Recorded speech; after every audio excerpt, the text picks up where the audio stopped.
I want to share with you a new publication I did with Dr. Emmanuel Safo of the Washington State University. It's on the dead goat syndrome in organizations. We published this in the International Journal of Business and Systems Research, volume 15, issue number 2. The use of metaphors to explore the connection between theory and practice in organization and leadership studies has proven to be highly effective. So our paper discusses the dead goat syndrome as a benchmark in discussing the importance of metaphor in organization life and to identify the various leadership types that conform to the dead goat syndrome metaphor. The dead goat syndrome, or DGS as we call it, emanates from a popular Ghanaian metaphor, literally meaning a goat that is already dead, does not fear to be trusted with a knife. So using this metaphor, we present a new lens for looking at leadership effectiveness and identify the basis for certain leadership behaviors in organizations. We try to illuminate some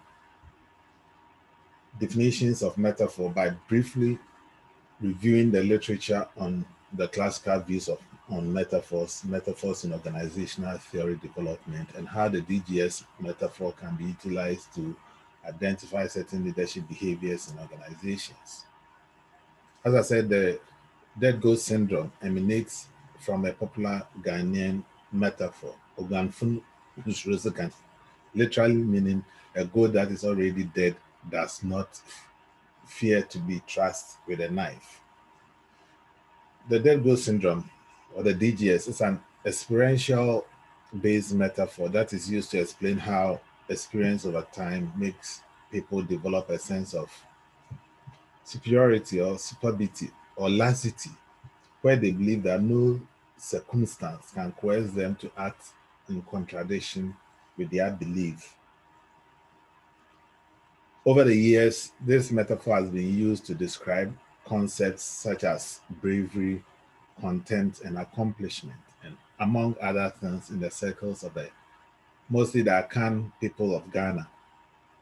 However, the dead goat syndrome gained international media prominence when in September 2015, the then president of the Republic of Ghana, His Excellency John Dramani Mahama, in an address to Ghanaian expatriates in Botswana, said, and I quote, "I've seen more demonstrations and strikes in my first 2 years. I don't think it can get worse. It is said that when you kill a goat and you frighten it with a knife, it doesn't fear the knife because it is dead already. I have a dead goat syndrome,"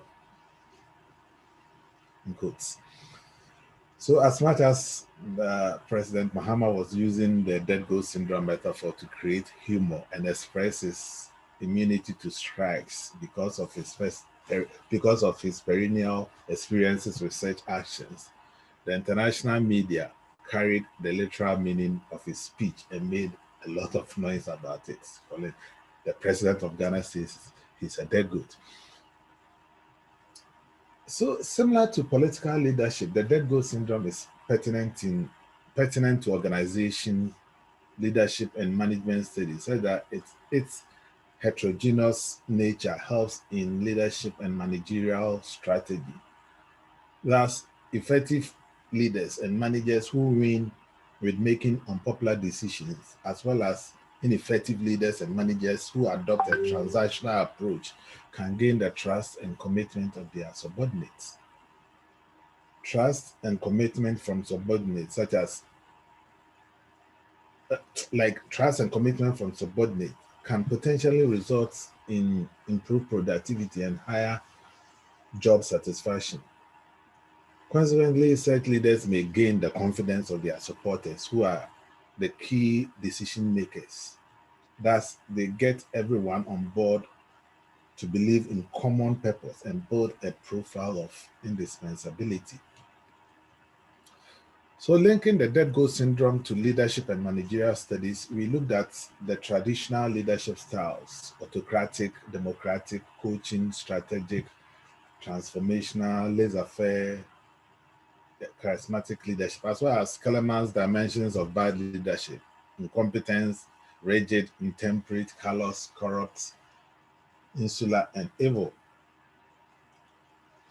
The heterogeneous nature of the dead ghost syndrome metaphor makes it applicable to both bad and good, effective leadership. For example, the incompetent leader, a leader that lacks the skill or will to be effective, can develop dead goat syndrome, said that they see no hope inside to make them effective.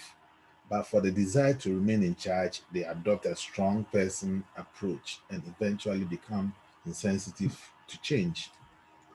Such leaders can use their personality or other contextual manipulations to build a strong interpersonal relationship with people in key decision making roles to maintain or to remain in charge. On the other hand, a transformative leader who has survived an upheaval, social, economic, or gained high recognition for high performance may develop a sense of indispensability too. Once they have gained commitment from subordinates and trust from decision makers, they can make unpopular decisions and remain relevant to the organization, so long as such decisions result in short-term and or long-term benefits. So our notion of the dead goat syndrome in organization connotes leadership and managerial immunity to situations that would ordinarily distress others. So in conceptualizing the dead goat syndrome, we agree with Cornelison that within the early phases of theoretical development, a metaphor is heuristic and suggestive and not yet declarative of particular organizational phenomenon. However, we also believe that in relating the metaphor to existing theories, it could be used to consolidate occurrences in organizations into a holistic understanding of an organizational phenomenon. The dead goat syndrome in organization is an adaptive challenge or the so-called wicked problem that must be seen and addressed as such. Adaptive challenges or wicked problems have no defined rules, require a broad recognition and understanding. They are unique and there are no quick remedies and simple solutions. We have therefore identified two archetypes which help to provide a clearer understanding of the dead ghost syndrome. These archetypes are broad characterizations with unique positives and negatives situated in existing empirical leadership theories and practices. These two archetypes of dead ghost syndrome are what we have taxonomically referred to as proprietary absolutist leadership and the three monkeys leadership. I'm not going to go into that. If you're interested, go for the paper and see the more detailed discussions of that. So our study generates several applications oriented suggestions. Organizations should manage employees' sense of generalized self concepts. Metaphors can divulge areas of everyday business life that remain impervious to the jargons which have been created to describe it.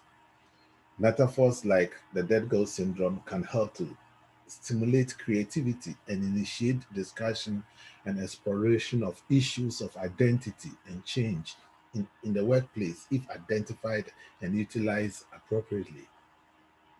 We have also presented, as I said, two archetypes of the dead ghost syndrome as a metaphoric inquiry into leadership behavior in organizations. We believe that this conceptual discussion of an age old tested metaphor of leadership opens a new and intricate field of research whose scope goes way beyond the reach of a single article. It focuses on a scholarly area that remains largely unexplored and uninvestigated. One reason for this is that current investigative efforts in whatever areas of inquiry into leadership and organization theory concentrate on mainstream knowledge to the detriment of indigenous ecological knowledge of research fields. This bias has considerable consequences. It may leave large areas of knowledge of research fields and policy areas in the background. The complex, intangible, incommensurable, or vague is too often ignored or disregarded or even viewed as irrelevant. It is this kind of abdication that leaves the most difficult but most important out of research work. Therefore, our interests are built on a comprehensive and ambitious vision of using indigenous ecological knowledge of organizational theory and leadership research. The dead goat syndrome, as outlined in our paper, is an example of such inquiry. Intellectual capital is more than just mere information. It's about knowledge, finding it, developing it, storing it, sharing it, and ultimately using it for employee well-being and performance. It is about being able to unlock the potential that workers may have. But knowledge by itself is not enough to simply be applicable. Knowledge does not become capital until it is captured and used to benefit society. That necessitates finding ways to extract all the marvelous ideas locked inside the people and organizations. So this is a gist about the research and the paper. So grab a copy of the manuscript and read. And if your library has no access, let us know and we may be able to share a preprint. Thank you for listening.